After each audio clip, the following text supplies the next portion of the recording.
우리 친구들 한 주 동안 건강하게 잘 지냈어요? 교회 나오지 못한 친구들은 영상으로 함께 전도사님과 예배드리도록 해요. 그럼 사도신경 하면서 하나님께 예배드리도록 해요.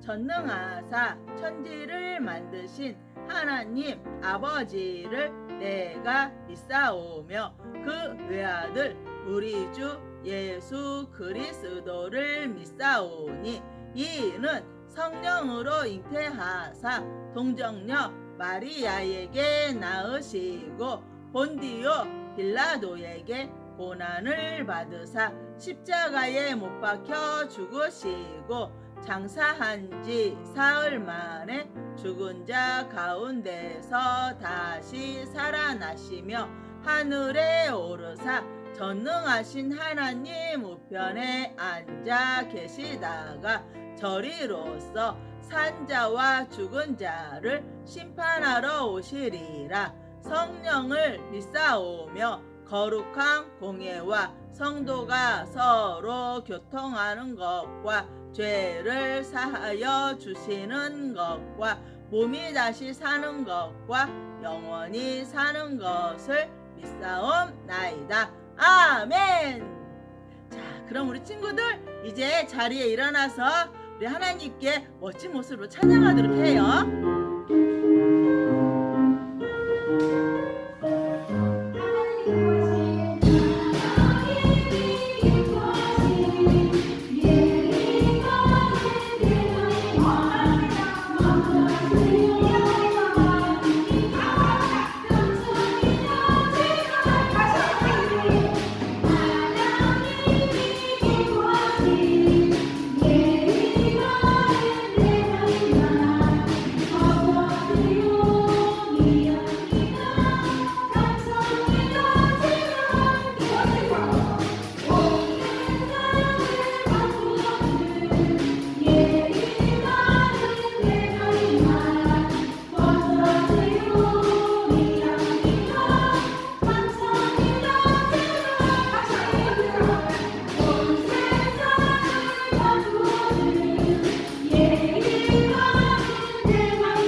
배우도록 할게요.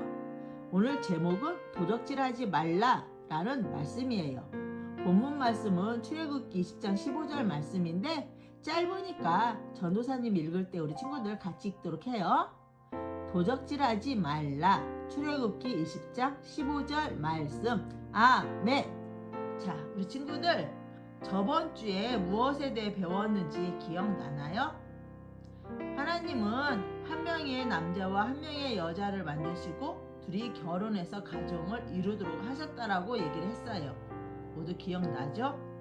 그럼 또 어떤 얘기 했는데 남자와 남자가 결혼하는 것은 잘못된 것이고 여자가 여자와 결혼하는 것도 잘못이라고 했어요. 결혼은 하나님께서 주신 한 명의 남자와 한 명의 여자가 만나서 함께 사랑하고 그리고 둘만 사랑한다고 약속하는 것이라고 얘기를 했어요. 모두 기억나죠? 우리 친구들은 바른 결혼관을 가지고 살아가는 친구들이 되도록 해요. 그럼 이제 오늘 말씀 제8계명 도적질을 하지 말라라는 말씀에 대해서 배울게요. 우리 친구들 도적질이 무엇인지 알지요? 남의 물건을 아무 말 없이 몰래 가져가는 것을 도적질이라고 해요. 옆에 친구가 내가 갖고 싶은 물건을 가지고 있어서 그 친구 몰래 그 친구가 모르게 그 물건을 가져간다라면 그것은 도둑질이라고 하죠. 그래서 하나님께서는 우리에게 도둑질을 하지 말라라고 말씀하셨어요. 왜냐하면 이것은 죄가 되기 때문이에요. 남의 물건을 말도 없이 가져가지 말라라는 말씀을 하신 것이에요. 그래요. 우리 친구들은 도적질이 무엇인지 잘 알아요. 그럼 만약에 우리 친구들이 엄마나 아빠의 지갑이 있어서 엄마 아빠한테 말도 안 하고 지갑에서 돈을 가져간다라면 이건 어떻게 될까요? 이것도 도둑질이에요. 물론 우리 부모님들은 우리 친구들을 사랑하기 때문에 우리 자녀들을 사랑하기 때문에 지갑에서 돈을 가져갔다라고 하면 다시는 그러지 말라고 뭐라고 하시고 용서해 주실 거예요.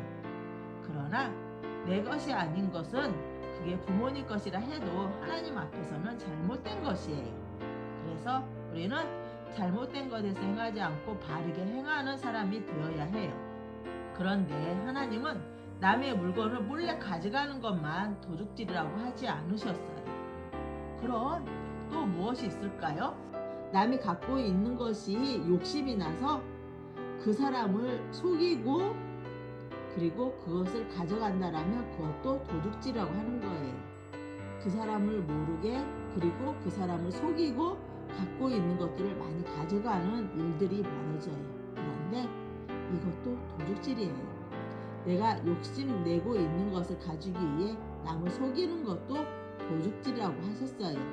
또 나쁜 방법으로 다른 사람의 것을 내 것으로 만드는 것도 도둑질이라고 하셨어요. 이것은 우리가 잘 아는 것처럼 다른 방법이 아니라 잘못된 방법으로 내가 갖고 싶은 것을 내 것이 되게 만드는 것이에요. 그런데 이건 남을 잘 모르게 하기 때문에 일반 사람들의 눈에는 잘 보이지 않을 수도 있고 또 사람들은 모를 수도 있어요. 남이 모른다고 해서 옳지 않은 방법으로 가져가는 것은 그건 하나님의 기준에 도둑질인 거예요. 그리고 잘못된 것이에요. 우리에게 잘못된 방법으로 가져가지 말라고 하신 거예요. 도둑질하는 것은 하나님께서 미워하시는 것이며 하나님의 법으로 심판하시는 것이에요. 이것은 도둑질은 그래서 하면 안 되는 것이에요. 하나님을 믿는 우리들은 모두 하나님께서 말씀하신 방법으로 살도록 노력해야 돼요. 우리의 마음이 욕심을 생길 수 있으나 욕심이 생긴다면 기도해야 되고 그리고 내 것이 아니라면 다른 사람의 것에 대해서는 욕심을 부리면 안 되는 거예요. 우리는 내가 갖고 싶은 것을 갖기 위해 다른 사람을 힘들게 하거나 위험하게 하면 안 되는 거예요. 왜일까요? 우리는 바로 정의로우신 하나님의 자녀들이기 때문이에요. 또 다른 사람들이 다 잘못하고 있다고 해서 다른 사람들이 모두 잘못된 방법으로 욕심을 채우기 때문에 나도 같이 채우는 것도 옳지 않은 거예요. 우리는 하나님이 늘 우리를 지켜보고 계시고 우리와 함께 하신다라는 걸 기억해야 돼요. 그래서 하나님을 믿는 사람들이기 때문에 하나님의 말씀에 가장 먼저 순종하며 그 말씀대로 살아야 하는 거예요. 그렇기 때문에 하나님 앞에서 바르고 정직하게 살아야 해요. 하나님 앞에서 바르고 정직하게 사는 사람들은 세상 사람들 앞에서도 바르고 정직하게 사는 사람들이에요. 그리고 바르고 정직하게 사는 사람들을 하나님께서는 기뻐하시고 함께 하시는 것이에요. 우리 만나교회 친구들은 도둑질 하지 말라라는 하나님의 말씀을 잘 이해하고 늘 말씀대로 순종해서 하나님께 칭찬받고 사람들에게 기쁨을 주는 친구들이 되도록 해요. 그럼 우리 함께 기도할까요? 감사하신 하나님, 오늘은 도둑질하지 말라라는 말씀에 대해서 배웠습니다. 바르지 않은 방법으로 내 것으로 만드는 것도 도둑질이라고 우리가 배웠는데 우리는 하나님 앞에서 정직하고 바르게 살아가는 친구들이 되도록 인도하여 주세요. 그래서 우리가 하나님의 자녀라는 것을 기억하며 사람들에게 기쁨을 주는 친구들로 자라가도록 인도하여 주세요. 우리의 모든 것을 알고 계시고 우리와 늘 함께 하시는 그 하나님을 기억하면서 매일매일 살아가는 우리 친구들 되도록 인도하여 주시고 관절기에 감기 걸리지 않고 바이러스가 침범하지 못하도록 지켜주시어서 건강하고 지혜롭게 자라는 우리 친구들이 되도록 인도하여 주세요. 감사드리며 예수님 이름으로 기도드립니다. 하늘에 계신 우리 아버지여, 이름이 거룩히 여김을 받으시오며 나라에 임하옵시며 뜻이 하늘에서 이루어진 것 같이 땅에서도 이루어지이다. 오늘날 우리에게 일용할 양식을 주옵시고 우리가 우리에게 죄 지은 자를 사하여 준 것 같이 우리의 죄를 사하여 주옵시고 우리를 시험에 들게 하지 마옵시고 다만 악에서 구하옵소서. 대개 나라와 권세와 영광이 아버지께 영원히 있사옵나이다. 아멘. 자, 우리 친구들 그럼 또 다음 주에 우리 교회에서 만나도록 해요. 안녕.